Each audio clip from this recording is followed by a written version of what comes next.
What's good, everybody, and welcome to another episode of Take Time Out with Tre Mosley. I am your host, Tre Mosley, and as a part of our Legends series, uh, the young lady I have today, she has been the voice of, you name an award show, and if she hasn't done it, that doesn't mean that she won't do it. Uh, but many people may know her voice from the Oscars. Um, I know her many moons ago, um, growing up in Florida, hearing her on the airwaves. Um, I'm not going to spend much time talking about who she is. I will let the work speak for itself. So run that clip. The National Football League welcomes you to the Pepsi Zero Sugar Super Bowl 51 halftime show. Entertainment Tonight, the most watched entertainment news magazine in the world. Live from the Dolby Theater at Hollywood and Highland, it's the 91st Academy Awards. And now, ladies and gentlemen, this year's Kennedy Center honorees. Welcome back to the American Theater Wing's 73rd Annual Tony Awards. From the Barclays Center in Brooklyn, New York, it's the 2019 Rock and Roll Hall of Fame induction ceremony. Tonight, their stories of survival. This special edition of Nightline, the Thailand Miracle Boys. We'll be right back. Like I said, you've heard her on a lot of things. Randy Thomas joins us today. Yes. How are you, my dear? I am so well. Thank you. It's going to be fun sitting here with you. I've been looking at your podcast. Oh, I thank like you. the way you roll. You're just, it's not too pre-planned. You just sort of go with the vibe. And I see how people tend to open up to you a little more than they would in a normal industry podcast, let's Yeah. say. Well, there's So, nothing normal about me. I'm just gonna put that out there. Um, so, I'm so glad that you're a part of this because, I wanted to do this series um for a while when I thought about doing the podcast. I'm like, I want to have a few episodes where I can spotlight and focus on the pioneers in this industry that were doing it and still doing it in a big way before even I came on the scene. And it also helps to bridge, I think, the generations of the folks who are my age and younger who are doing it who may not know who you are. They may know your voice, but may not know who you are. So this is my way of also bringing them closer to you all as well. So thank you once again for joining me. Let's rewind the tape a bit. And for you kids out there, they used to actually do VO on a real tape, right. magnetic tape. Your career before uh, hitting these voiceover streets, you were a mainstay in radio. Mm. Um, was radio something that you like? Were you a communications major? How did radio find you, or did you do things prior to radio that led you to it? No, I started very young, and the way radio came into my life was I was actually that kid living with my grandparents on Miami Beach as a kid listening to AM radio, specifically at the time WQAM in Yeah. Miami. And then at night, when the other stations powered down, you could get WABC from New York.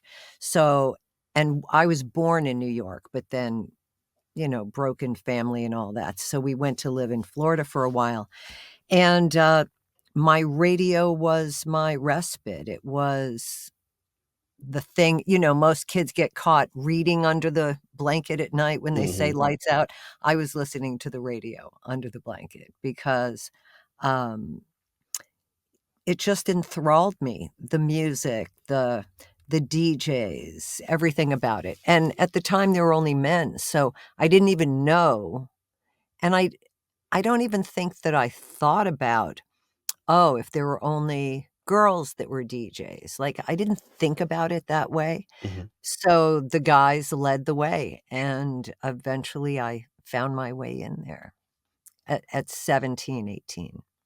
Oh, So I wow. basically dropped out of high school and, only went to junior college for about 6 months when I moved back from New York to Detroit as a 18-year-old, um, and when I was, back in Detroit, I went to Oakland Community College out in Farmington Hills, and that's how I found the radio station. And before I knew it, I went on a field trip to a real rock radio station downtown Detroit, WABX, and the morning DJ liked me, and he's like, "You wanna do this?" And I'm like, "Yeah." And he said, "Come down, I'll help you make a demo." And that station didn't hire me, but the station WWWW, otherwise known as W4, Wow. hired me, and that was Howard Stern's first station, but Hmm. he was after I had already left. Okay. Yeah. He was actually the last DJ, I think, before it went country. Man. So, yeah, so I started as a radio DJ and did that for 20 years, living in Detroit, LA, South Florida, New York, Dallas for a minute. That's Mhm. how I met Bo Weaver Ah, another back in the great one. day. Yeah, so that was my path, and I don't know that I actually had a bigger dream than that at the time. Mhm. I just thought, well, maybe I'll be like Mary Turner, who had Off the Record. She had a syndicated radio show that every rock station in the country picked up, and she was interviewing, whether it's Mick Jagger or, any rock star, David Bowie, all of them. And it would air on Off the Record, and that was a big dream for me. So that's what I thought would happen, and it went a different way, and so grateful. Well, sometimes, I've learned that sometimes it's not the destination that holds the value, it's the journey that gets us there.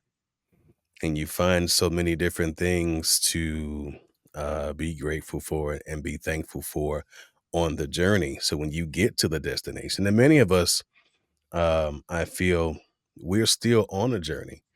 I think when we finally get to our destination, that's when, they'll be writing our epitaph. Time to go. Yeah, Yeah. we're So, always learning, absolutely, without a doubt, everything every day, every moment is a lesson, and sometimes the lesson doesn't have to be anything more than breathe, be present, yeah. be grateful, because I truly believe and know for a fact in my life that the more for which you are grateful, the more you will have to be grateful for.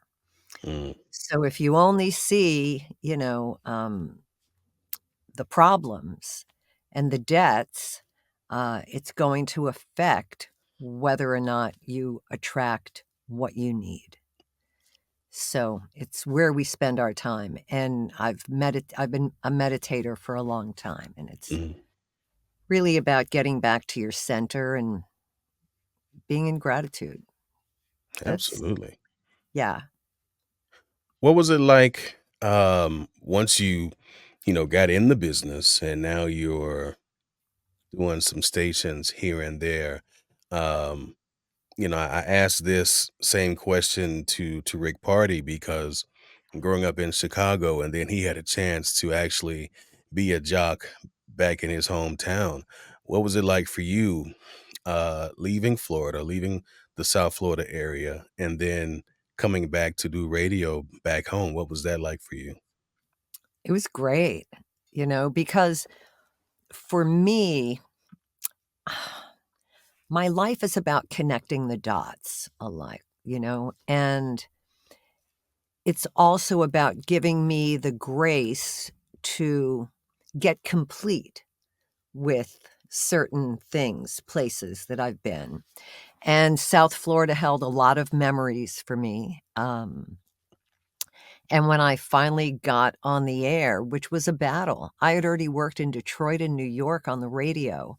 And when I moved down to South Florida, they hadn't hired women on the radio yet. It was Mm. like, so I was a disco DJ at first, and then I finally got on the air, and, to eventually work with Rick Shaw on Oh, Waxy yes, 106. Waxy, the So legendary he was rickshaw. yeah, he was that DJ I listened to as a kid. He was on, like, 7 to midnight or 7 to 11, something like that, and to finally work for him, and he was the most loving, caring, enthusiastic, program director, boss as I could have had, and he really helped me, become a much more confident DJ. Mhm. And then maybe all of that, sort of tumbled as I went forward and stepped out into live television.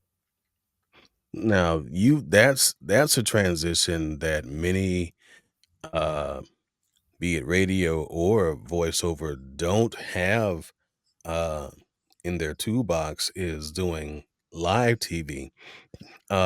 Compare or contrast, the experiences, good or bad, that you've had going from radio to television. What was that like? Hmm. Well, again, I think it was really just a natural extension of who I am. Mhm. And as a DJ, I was always passionate. I really cared about my listeners. I would go out and do a lot of, what did we call it when we would go in person? The live remotes? Yeah, I would do live remotes, and I Yeah. loved it, and it was super duper fun. Um, but when I finally left South Florida and moved back to LA, my husband and I had gotten married in 1984. In '86, we moved to LA, Mhm. got on the radio, KMET. We all got fired. For those people that don't know about KMET, because it's been gone a long time, it was a legendary rock station in LA, just like, WSHE in Miami. She's Only Rock and Roll Gee, were yeah. important call letters for me as a DJ. To be on KMET was incredible, and, I lasted there less than a year, and they fired the entire air staff, Wow. which led the way to the wave. Okay. So when they fired us all, eventually we wound up down the street working for Gene Autry. He owned KMPC and KMPC FM, and JJ Jackson from From MTV. MTV. Okay. Yeah, so JJ became the program director, and I worked with JJ and Martha Quinn. He brought Martha in and Mark Goodman, Oh, and wow. Rachel Donahue. There were just so many legendary. Jim Ladd worked there for a minute, uh, and then we all got fired. So that station went down the tubes. And then I got on the wave. So the station that had killed KMET, the rock station, became smooth jazz, and Mm. I wound up getting on there because I knew the management, and they finally took me back, and I was on there doing weekends, and they offered me mornings. And it was while I was on the morning show of The Wave doing 6 to 10 that, the Oscars came calling and invited me to audition along with other women that were on the radio station. At this point, we're in the '90s, and now, especially on The Wave, there were, like, 5 women and only 2 or 3 men, so that was the opposite of what I had been used to, Mhm. um, most of my radio career. So uh, Talia Trigueros and, Carrie Tom Basian, we all went and auditioned, and about 10 days later, I found out that I booked the Oscars and became the first woman in history, Wow. and the transition for me was just understanding how it worked, you Mhm. know?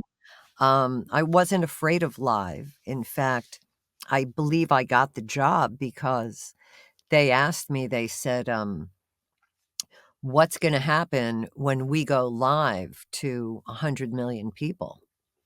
Like, how will you feel? And I'm like, "You know what? I'm a DJ on the radio, and so whenever I open the mic, I'm only talking to one person, so I'll be fine." Hmm.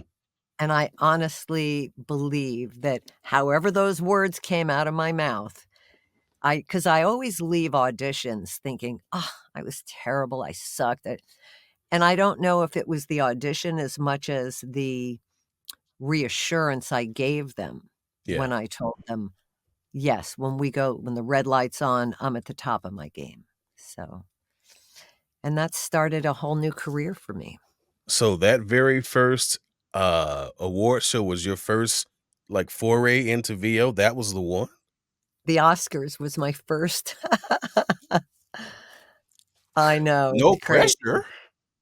Well, but again, I would be a lot more nervous today if I were to book it because everyone on look at Queen Novine. She is the next queen coming through because she's booking everything. She's doing such a great job, and her social media really shows people, the challenge of doing this job live, and she includes videos that I wouldn't even know how to start recording myself as I'm, like, change a copy, running from the bathroom, out of breath, like, there's no way that I would capture that for social media. Yeah. So, yeah, when I got the job, I was like, "'Kay, I just read when they tell me."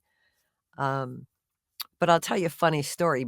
Back in the day, I'm gonna plug something. Jeff Margolis, who was my very first live Oscars director, I worked with him a few times and did Mhm. Miss America with him. He now lives in Nashville, but he wrote a book called, and for anyone that loves, the history of television, live television, he wrote a book called "We're Live in 5: My Extraordinary Life in Television," and Wow. he actually talks about the Oscars and hiring me, but, um, what he did when he was the Oscars director and worked with Gil Cates, the producer, we didn't do red carpet shows. Like now, E! And Channel 5, everybody's got a red carpet show. Yeah. This is why 50 million or 70 million people watched the Oscars back then. It was the only time you could see those dresses and how everyone looked. Now, you see what they wear before the show starts, and so, millennials are like, "I don't need to see that, I see how she looks." But we would have to they would edit a red carpet piece together that ran about 5 minutes as Mhm. the open to the show, and they're getting that red carpet as people are arriving. 20 minutes before air, they're editing, coming up, and someone's writing the cards, and then they hand you these cards. Wow. So they're index cards, and for everyone we're seeing, they hand you the card, and you don't even have time to look to see, is Sharon Stone gone? You just wait because there's a tapper behind you that's watching picture. They tap you, so you throw the card, they tap you, you read. Throw the card, they tap you. Wow. That's how we did. So by the time we got through the red carpet, I was like, and then the actual open of the show happened, and so that Sheesh. was crazy pants. That was crazy pants back then. Now it's done a completely different way, but it was great training for me. Mhm. Yeah, and one day they mixed up the arrivals, and Oh. I looked up and because 'cause they're yelling in my ear, and I'm like, "Oh, well, that would be Jason Alexander. Oh, and there's Sharon Stone." Like, whatever. So It then you was had to ad lib? only because I made a mistake. Yeah. Yeah, yeah, but, Oof. I think they were a lot more forgiving back then because it really was live. Mhm. Yeah. Man, that I'm sitting here processing this, and I'm like, to have your first VO gig, like, "Oh, so what was your first gig?" Some people, "Yeah, I did a PSA to say no to drugs. I did something for a Well, local hot dog place. Oh, I did the Oscars." right. I Okay, okay. But, you know, before I did the Oscars, the thing that I did on television and radio was Hooked on Phonics. Right. So those were my first VO jobs, but the Oscars was my first live television job. Got you. Yeah. Still, I mean, I both of those are for a generation, two very iconic things. I remember as a kid, the little, Hooked on Phonics worked for me. Call 1-800-ABCDEFG, whatever. That might be the That actual was phone it. number. But That was see, I still remember it.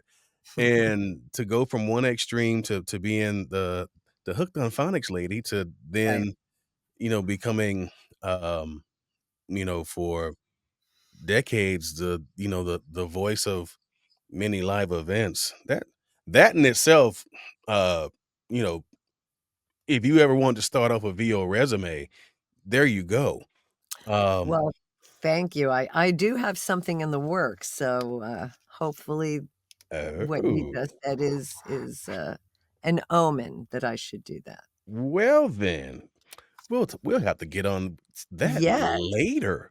So explain to the folks out there, the audition process is very streamlined versus uh when folks in the 80s and 90s, early 90s, pre-internet. I remember talking to it may have been Joe Cipriano, or it may have Mhm. been Dave, where there was no auditioning online and sending in an MP3. You went to the studio, you read in front of someone, Yeah, and then you had to drive to another studio. Or if you guys had a session and that session was going to be used that day, you'd have to put the tape in the FedEx and send it off. Like, you know, that is how I started my radio imaging career. yeah, talk about the processes then versus now and what you guys really had to go through to to get work and to make a name for yourself in the business. Well, I don't think it was more difficult than it is today, honestly, Mm, because there were if you were in New York or LA, or some people were in Chicago, mhm. those are really the 3 markets that did the big bookings, commercially for sure, but, and television, New York and LA, it would go back and forth. So, back in the day, we would go to, like, the Voicecaster, and that's where we would see each other, you know? Yeah, You'd also go to your agents, and you would sit and with your other fellow talent from that agency. If it were that time, you'd still be living in LA, or you would be living in LA because you'd need to be near Atlas so that when they call us in for an audition, you could go. yeah, You couldn't be in Las Vegas and do the career, digitally. So, it meant that you had to be here to get the work, to book the work, and to audition for it. But I once I did the Hooked on Phonics thing and I became a live announcer, the commercial thing really didn't work for me because they want someone that doesn't enunciate like me. They right. want just regular folks doing commercials or people who can sound like they're not announcers. It's always in every piece of copy that, no announcers. So Non-announced, for yeah, right. So for me, I was very specialized in what I was doing, and that became, uh, a question of your agent pitching you. Like, to go to Fox and to record, like, that's when Joe and I first really connected, Cipriano, because he was a daily voice. He was working for them all the time, and they would call in a woman every once in a while, and I would physically drive to Fox, and I'd see him in the hallway. Every once in a while, they'd pair me up with Don LaFontaine for a spot, or I would do a spot with Joe, and those were really fun. But then because of Don and Joe, actually, it became digital. He's like, "I can't make it back there in crosstown traffic because he lived in the Palisades, and so um, they made it easy for those of us that did promo to do it from home. And so we were the first ones to invest in home studios and equipment. Mhm. It was a little more involved than it is right now, but yeah, so that was the difference.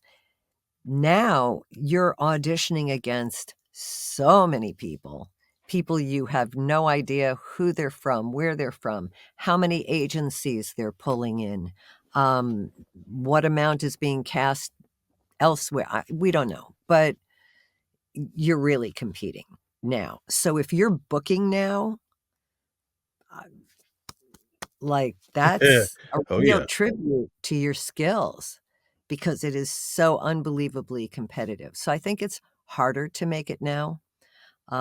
Luckily, I started back then, and what I do, especially in live situations, um, I bring a great deal of confidence to anyone doing a live show when they have me. It's one less thing they have to think about. Yeah. Yeah. But did I get off track there, or did I No, answer? this is the trust me, you are dropping gems and nuggets, so it is, no, we will be soaking this up, trust me. Um, talk about how important it is, for anyone who wants to do live announce or just voiceover in general. Um, when you're doing live sessions, uh, be it in studio or if you're on, well, they don't use ISDN that much, but let's say you're using Source Connect and you're doing a Mhm, live session where you're mhm, speaking and someone's on the talk back, talking back. Um, what's something you can tell someone to establish a relationship with the producer or the engineer so that you can stay top of mind for any projects that they may have upcoming? Like, we had a good time with Randy. mhm, Let's see mm, if she's available because I think for a lot of us, when we do sessions, it's a one and done, and you're now back into the audition pool waiting for the next gig. But in right, some cases, every now and then, someone will remember good work that you did, or maybe you were on time, or just you're just a good person, and they'll right, say, "Hey, we had a good time with them. Let's call their reps," or they may reach out to you directly and right, say, "Hey, right, we loved working with you, and we want to come back to you again." Talk about the importance of um, building the foundation to have good sure. relationships with clients. Well, the first thing to know is it's not about you. It's not about you becoming their friend or making them laugh or anything, because you don't know what happened before they walked into that studio or what they've got waiting for them the moment they leave. So you're there to serve. You're there to serve the buyer, and in most cases for me, the buyer is the network, right? Um, but there are times and there are ways to ingratiate yourself. But actually, like, I think about a week or 2 ago, I booked a spot for Broadway for, Mary Jane. It's, a drama, Mhm. and, what's her name? Rachel McAdams Oh, stars in okay. it. Yeah. And so they were on Source Connect, and you never know how many people are on Source Connect. So there was the engineer, Roy. No, it wasn't Roy. There was an engineer, and then there were the 2 people from the agency, but then there was the buyer, but then there are the people that work for them that never spoke that were also in the room. Yeah. So, you never know how many people are in a session, and nor do you need to. You listen to what they're saying, try to give them what they're asking for. Once you do, they sort of relax a little, knowing like, okay, she's going to make it easy for me. I don't have to work for this.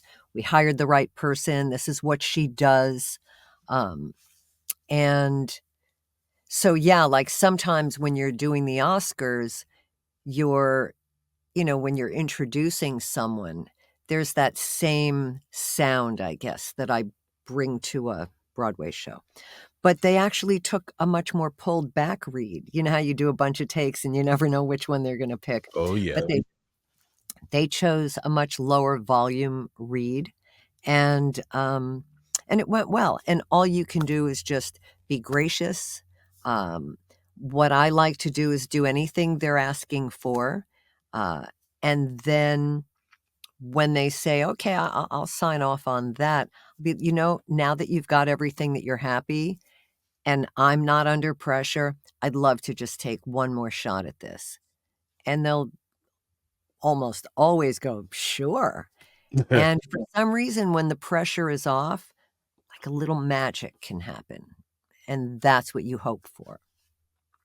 That's very true. There have been instances where I've been in a session, have given them every possible read that they could ask for, and then it seems like the minute where either you'll suggest, "Hey, I got this thing I want to try," and it's like, "Okay, go for it," or they may say, "Hey, you've given us some really good stuff. If we were to ask you to read it, you know, not how we want it, but how you want it, how would you do it?" It's strange. I wouldn't even say it's strange, but it always seems a good percentage of the time, they end up liking the read that I did where I didn't have to, stay in the box. The minute they Yeah, they they let the yeah, bird out the cage a little bit, it's like, yeah, "Oh, we didn't even think of that." And they end up yeah. using that. Because they're not actors, and they're not voice actors. And so many times they don't know what they want until they hear it. And they came in with the structure and the copy, and they wanted you to perform within that. And they knew, like, I feel like there could be something else. So they gave you the freedom, which Mhm. is why, trust me, they put like a big star or check mark next to your name, like this guy's amazing. So you then took them, and I'm sure it was like micro. It probably wasn't a completely different read. Am I right? Yeah, there's a Yeah. slight variation, but Slight. not that much though. Right, right. So, and that's the thing. Sometimes people think, oh, if they go, oh, can you try it a different way? They think you need to go completely off what your, what I say, money voice or your read is. And you sort of throw that out, and then you're screwed Yeah. because it's really just reinterpreting what you've already done and let it fall more naturally into who you are. I have a Great Dane knocking at my door. Hang on. Quite all right. And this is what happens when you record live, folks. Oh boy, yeah. How great of a Great Dane is that?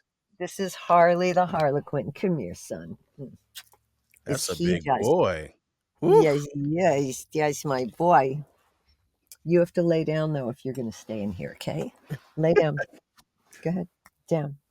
He's like, nah, I want to know what's going. He hears me like, you're not by yourself, mom.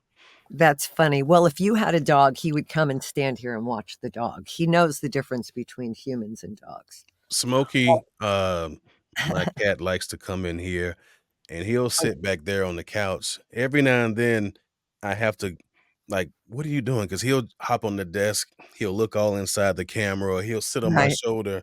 I'm like, what are you doing, sir? I love cats. Yeah. So he is he's a character. Um We so settled down. We're good. okay. Thank you, Harley. Good man, good man. All right, let's continue. But yeah, it's been cases where I've had folks say, "Yeah, let's give it a shot your way." And Mhm, then, like I said, you read it and you give mhm. your interpretation and they're like, "Huh, that's the Right, one." right. Um, Yeah, because 'cause they'll usually give you direction like, "Slow it down, but speed it up," or yes. Or my favorite, "Let's split the difference," or yeah, let's split the "Let's difference. do one more for safety." And Yes, then yeah, it's like, "We done 3 for safety already." But yeah, yeah, okay, because hey, your dime, your time, and I am that's right. okay with that. Um, Speaking of the generations, like I said earlier, trying to bridge the generations, from your time to folks who are doing it now.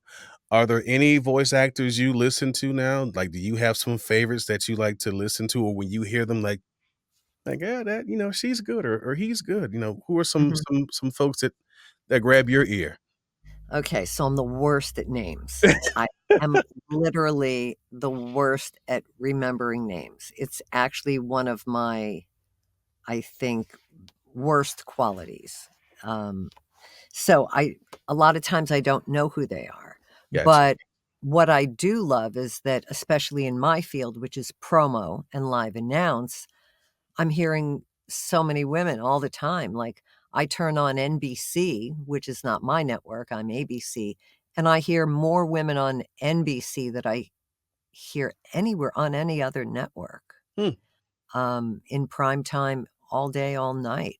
So I do like the fact that there are so many women that are doing the work, and that the networks are not like, "All right, we already have a woman, we don't need," or let's get a woman of color, let's get, a more traditional announcer, let's get, the quirky kid voice. So, they're day parting yeah. everything. And, yeah. Well, we'll have to work on, you know, getting you familiar with the names. But no, I agree. I've heard uh so many um female voices, and you touched on, voices of color as well. And it's time. Mhm. I just had a friend of mine, Emma O'Neill. She just Mhm. booked her first promo. So, it's they still have a long way to go, but Yeah. at least the ship is starting to sail. So Yeah. we're and I am It's true. And, certainly the women that come to me that are looking for a mentor, someone to, just connect with. So there's Queen Novene, there's Keisha Monk. These are women that are truly, my dear friends. Like, Keisha and I have really known each other a long time. I am so proud of her. She's amazing. The Yeah, work that's she my girl. does, I the just quality, talked to her today. So the yeah. fight, she's got fight. A lot of people say, like, "Wow, Randy, you've done the Oscars 10 times, 20 years of Tony Awards, and all of I want your career," but it's like, "Yeah, but you wouldn't want my life and what I had to go through to Yes. get to where that could happen."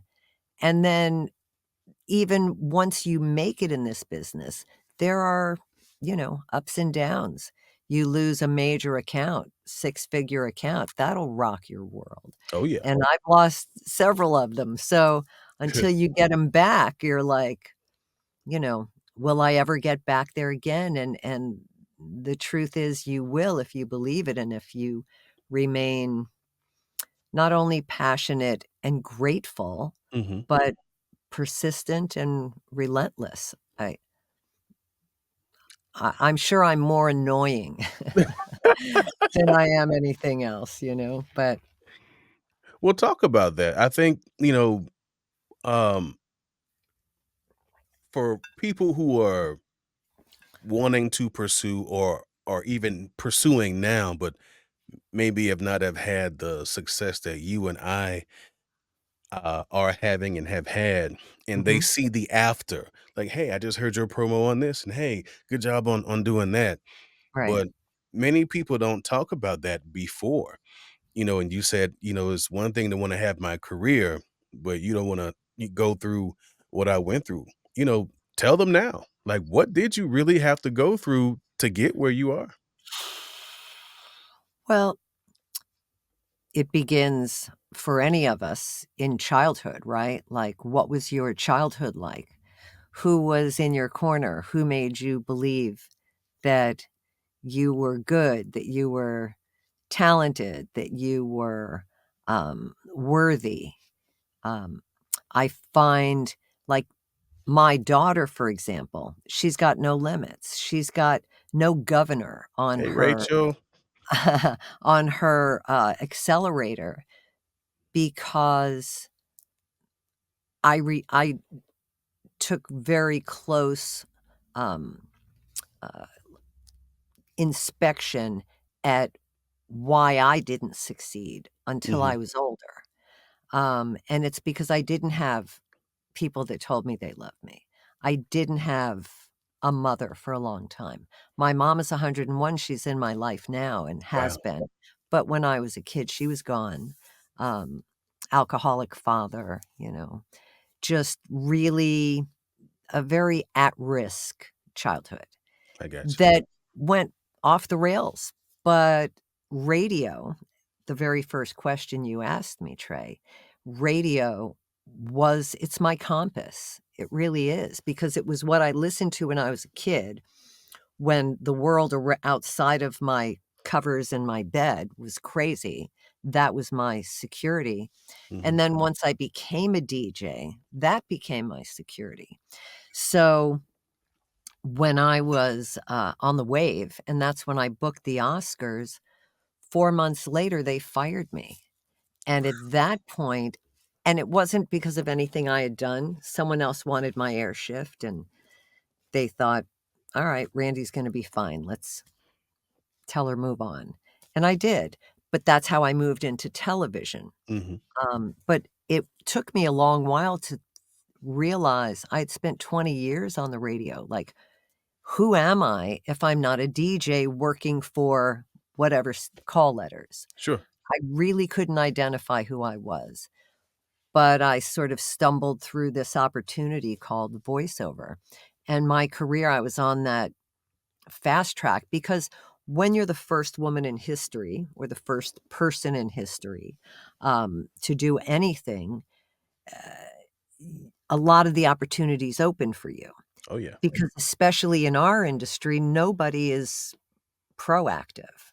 They're not like, "I'm gonna make sure women do trailers," or this or that. It takes a woman doing it, and then thank God I did a good job, because not only did it open the door for other women, but it opened the door for me, it vetted me, and there Mhm. were really maybe only 15 male announcers that were doing all the big stuff, Yeah. and I became one of them, and I did I did Miss Americas, I did um, Tonys and Rock and Roll Hall of Fame and all the shows. Yeah. And now, I don't get most of them.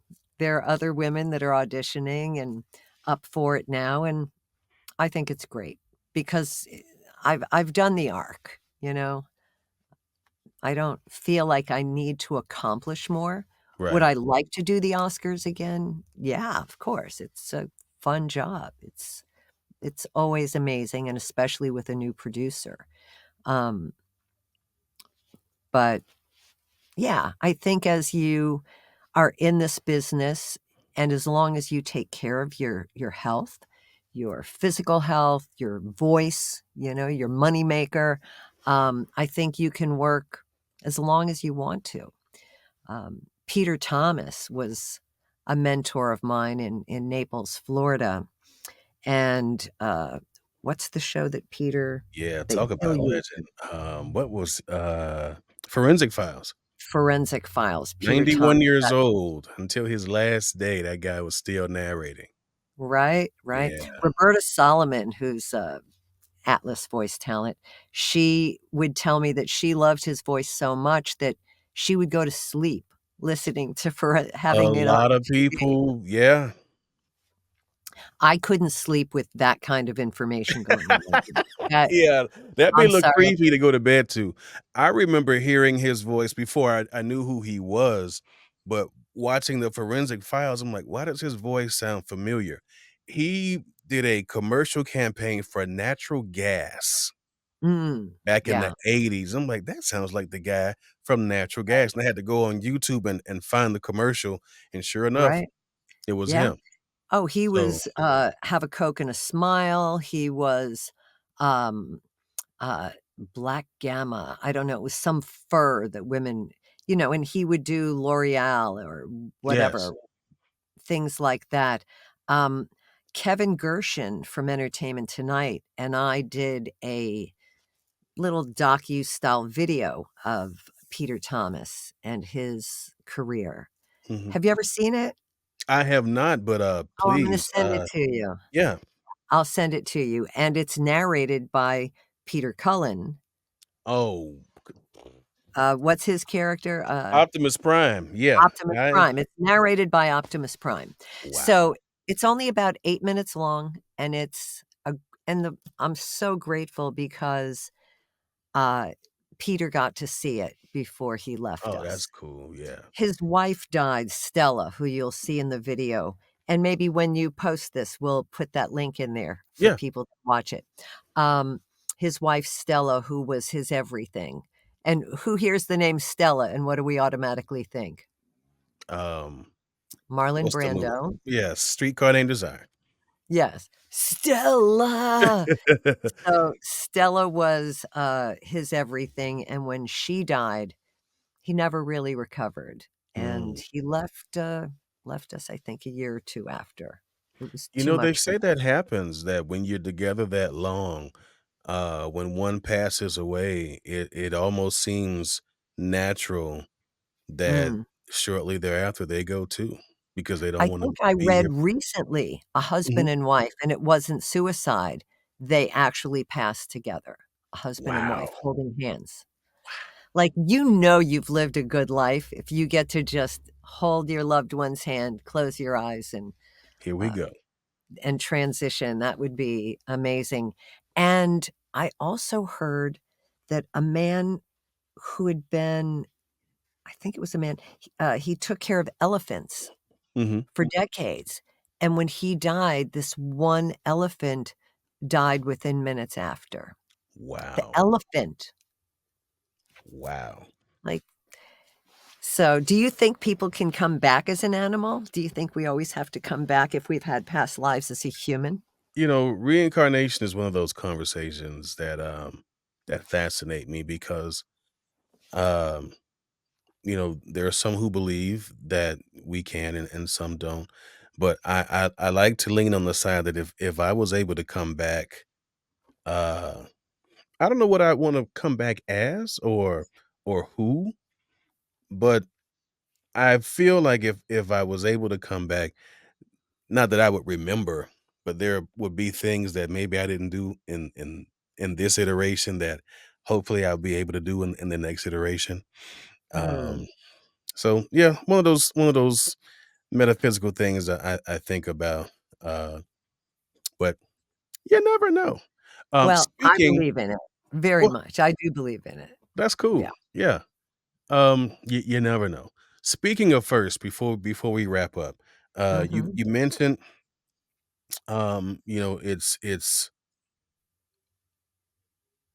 it's hard to be the first of something because you don't want to screw it up for whoever comes after, or they say, well, we gave her a shot and yeah, Right, that right. didn't work. Talk about getting the news that you would be the first in-show voice announcer for a little show that we call Nightline. Oh, wow. Yeah, so let's connect that dot, and I've talked about it. I'm sure John Wasser will be okay with me talking about this, It'll be but it'll be fine. yeah, um, because John Wasser, if you're lucky enough to ever be signed to Atlas Talent, he is one of those people who is so passionate about this industry, and especially promo, which has been his focus for the last 30 years or so. Um, he he can guide you and advise you in a way that will definitely enable you to have a lifelong career if you listen to him, you know? Being when I was younger, I was, like, just sort of bit more petulant, and I'd be like, "Yeah, yeah, yeah, yeah," but what happened was, I had lost Entertainment Tonight, I had lost a big, affiliate, and I was really crunched. And my daughter was still in college, and we were just sold our home in Florida, moved back to LA. I'm like, "I gotta get my career going." And I said to John, "I'm gonna make a demo of me opening the news Hmm. because no woman's ever done it. I wanna be the first woman to do ABC, NBC, CBS." Said, "I don't know who's gonna hire me, so I'm gonna do all 3." networks. I'm gonna create a demo. But then it was so short that we didn't wanna just put one, so I decided to do a demo where the network that was receiving it, they were first, then the other 2, Okay. right? So that's how we put them together. And I had called John, I sent it to him, and I'm like, "All right, let's pull the trigger on this." Mm. That night, he hadn't done anything yet. I get a message on Facebook from the executive producer of Nightline saying, "Randy, I don't know if you remember me, we worked together at Entertainment Tonight, and Oh, I've wow. always wanted to work with you, and we've never had a woman intro this show. Are you interested?" I'm like, he wanted to audition me for it. I said, "Of course I am." I said, "And I actually have something that will show you what I sound like if I'm introducing news." And I sent him the demo, and they hired me, and I'm, like, 6 years now, Yeah. 6 years in, and then I picked up GMA3, the 3rd hour of Good Morning America, and Mhm. I get to do ABC News, their big political events, and, um, it's just a blessing, so thank you, John Wasser, for being in my corner. He never had to send it, but again, this is that energy, and I know you know this, Trey. You put that out there. I imagined myself doing that. I thought about it. I obsessed about it to the point where I made a demo. He's moaning. And, um, from that demo, without even sending it out, that's how amazing the ethers are, Oh, yeah. of the universe. It literally just shifted everything for me, and that has put me on this next trajectory of abundance, and doing the work I love and just, yeah, it's amazing. My daughter's gonna get married in June, so That's I'm, like, in right. another place now. I'm really excited about that and hoping my 101-year-old mom can get on a plane and come. So these are the things I think about these days, and, Well, with I your do love kinda coaching, I love teaching, and I do have something that I'm working on that I know you're gonna be interested in. oh, boy. Well, with your kinda energy, putting it out there the way you do, I think mom's gonna make that flight. So, Uh-huh. I'm just gonna put that out there. I Thank you. I wanna share something with you, that I think you probably have not ever known, um, but in the spirit of transparency, I guess I'll share it now. There was a time in 2020, not the TV show, y'all, but the actual year, where I, um, for lack of a better word, I took your spot, sorta. Yes, on Nightline. And I was like, I was very nervous because, when and like you said, there are gonna be times in this industry where you are the voice of a brand, and then it can be taken away.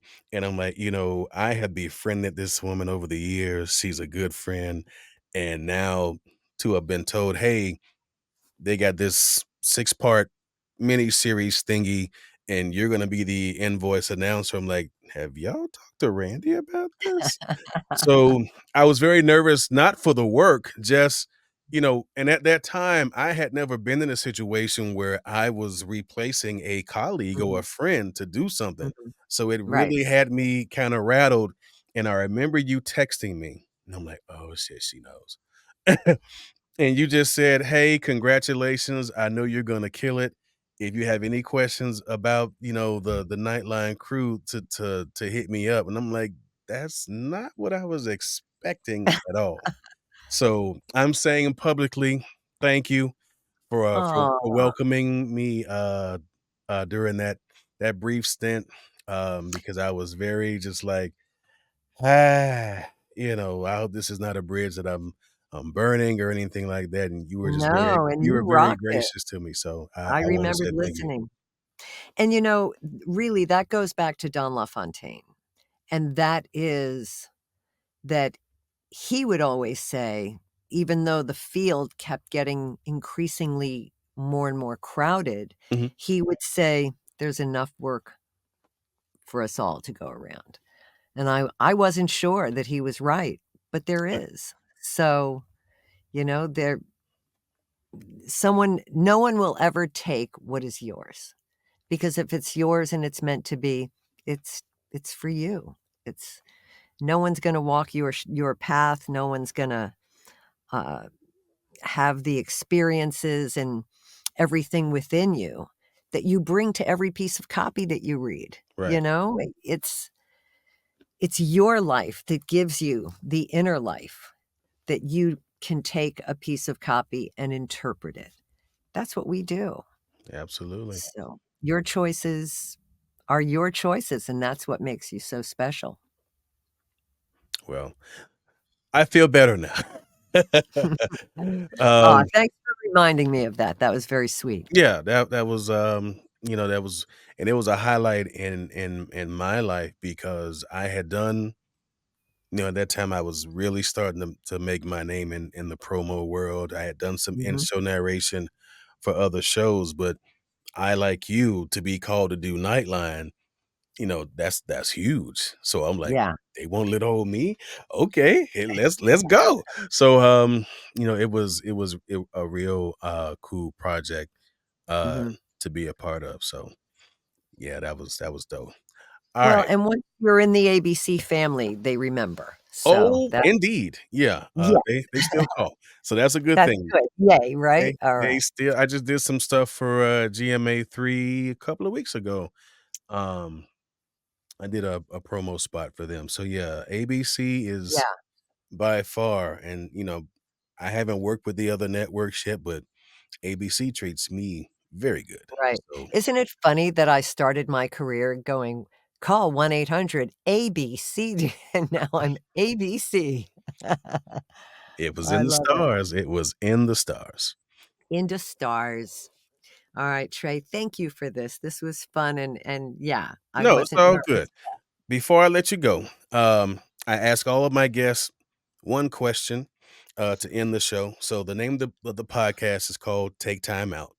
So I ask you, Randy Thomas, when the cameras are off and the mics are off, and you have time for yourself, how does Randy take time out? Mm, I walk my beasts. For me, walking serves a multitude of benefits, physically, mentally, um, yeah. So I'm usually walking with my dogs or hanging out in the yard with my dogs. I'm passionate about hot 8 yoga. I Hmm, do hot yoga and, you know, get out and see concerts once in a while, and I'm married a long time. My husband and I are still rocking it as far as just having dreams and doing this path together. cool. So, Well, very cool.